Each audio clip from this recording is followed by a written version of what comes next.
And let's just come on to some basics. We've already mentioned that, of course, there was an application made for demolition regarding Grenfell Tower. Now, we don't know whether this was partial demolition of part of the structure or it was full demolition, but interestingly enough, we're going back to May 2014, just at the time all those fire concerns were coming up. Very interesting.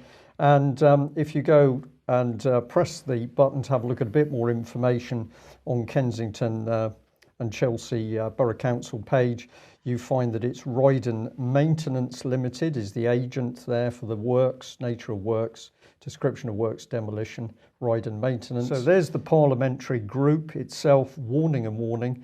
Now, the warnings went to 4 ministers, but the man I picked up on here, one went to the then Communities and Local Government Secretary, Eric Pickles, who received a letter about fire regulations from the parliamentary group in February 2014. And of course, he did nothing. But let us remember that Eric Pickles was interested in something completely different. He said that he was going to shake up the balance of power in this country. He said he was going to change the nature of the Constitution. He said, be in no doubt about our commitment to localism.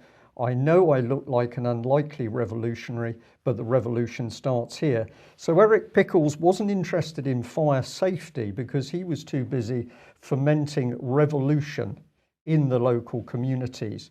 And I just want to stress this again. These people have been telling us how dangerous they are and what their true agenda is.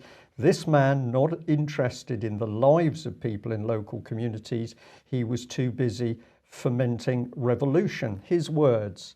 And of course, we had these two gentlemen. Nicholas Bowles MP said that the Tories were going to unleash chaotic effects, and in their vocabulary, chaos was a good thing. That's a pretty remarkable statement for the government. And Danny Kruger here, the Conservatives plan to introduce a period of creative destruction in the public services. So how does chaos and creative destruction save lives from fire? Well, of course it doesn't. And these two men, who were both censured for what they said, unwittingly warned us that the political agenda in the UK was to foment chaos and destruction. And of course, when you achieve that state, people are going to die. They're going to die in fires, Mike, or the NHS, or violence, or something else.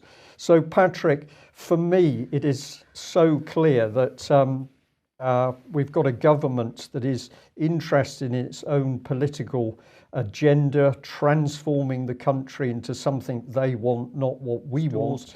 What have these people been up to? Well, the Eric Pickles, who is fomenting revolution, is also part of the Conservative team that say that they are there changing our behaviour via their behavioural insights team. This is now mixed in with corporate interests. So these very dangerous politicians boasting that they can change our behaviour and views and values by applied psychology. We've got change agents like this man working in local government, Dominic Campbell.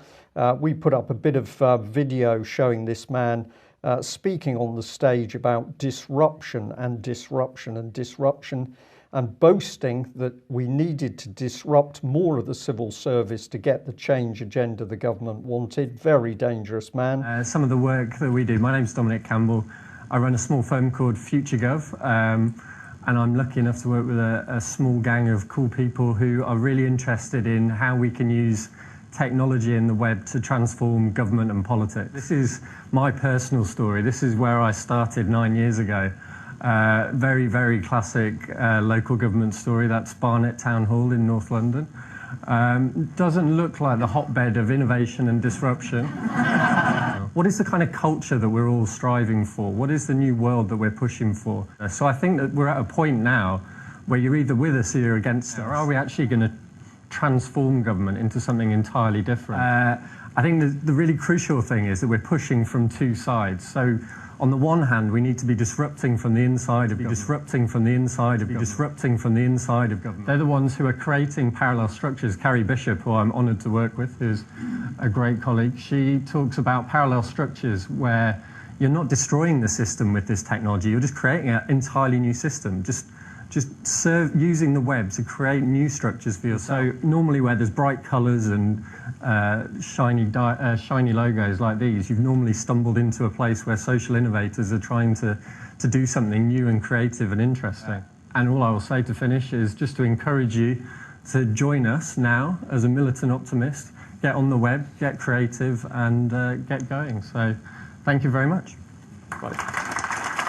That guy's a change agent, and he's telling you what they're doing, disrupting from the inside. And that's why nothing works. NHS, hospitals have trouble. They've got people like this in, deliberately disrupting and destabilising. Because if you've got a big organisation, particularly something as big as the NHS, and you want to change it, you want to privatise it, you've got to shake it so that nobody knows what's going on. And he's telling you, you're either with us or you're against us.